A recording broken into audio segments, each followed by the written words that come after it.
ازيكم يا حبايبي؟ عاملين ايه؟ يا رب تكونوا بخير. انتوا مع قناتكم اسرار المطبخ مع سمسمة. النهارده هنقدم فيديو جديد، هنعمل مع بعض طريقة فطير الملاك.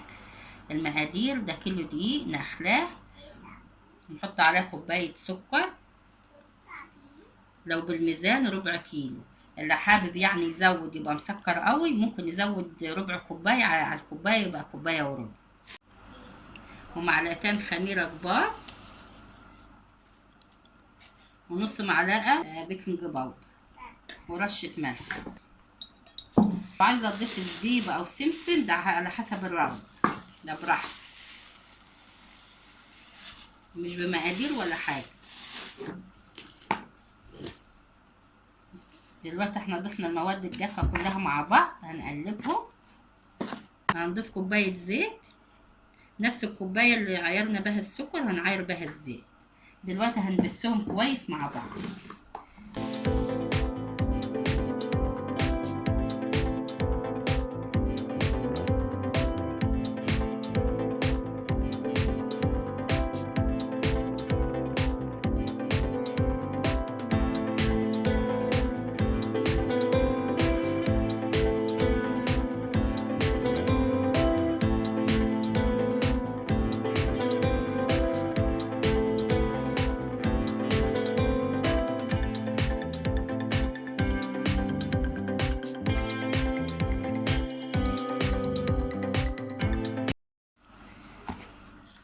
دلوقتي هننزل بالميه بعد ما بسناه، دي اول كوبايه، وانا هقول لكم هاخد ميه قد ايه بعد ما عجن.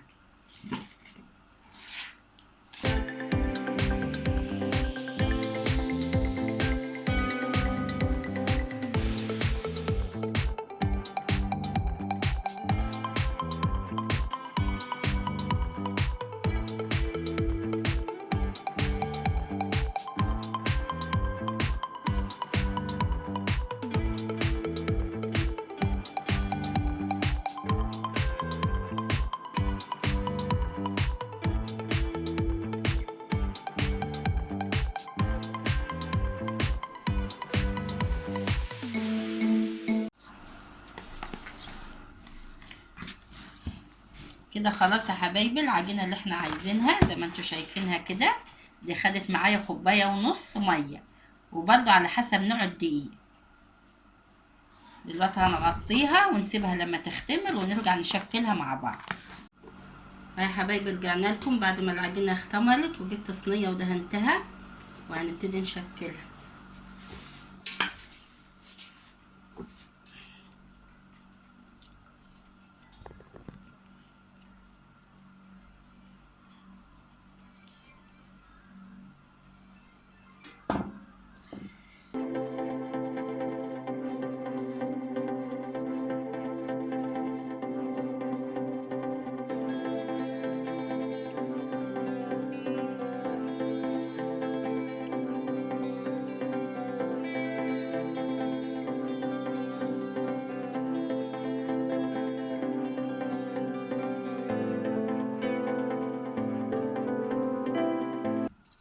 دلوقتي احنا زي ما انتوا شايفين منظرها بعد ما قطعناها سويناها كده، وهنسيبها برضو لما تختمر وبعد كده هنغمسها في الفرن. وهي يا حبايبي منظر الصينيه بعد ما اختمرت. انا دلوقتي مولعه الفرن ومسخناها وظبطها على 180، واول ما تستوي هوريكم شكلها. اهي يا حبايبي شكل الصينيه بعد ما استوت، شكلها جميل وريحتها حلوه وما خدتش مني وقت. واتمنى يا حبايبي النهارده كنت قدمت حاجه مفيده، وما تنسونيش يا حبايبي في التعليقات واللايكات، وان شاء الله اشوفكم في فيديو جديد. اشوفكم بألف خير، مع السلامه.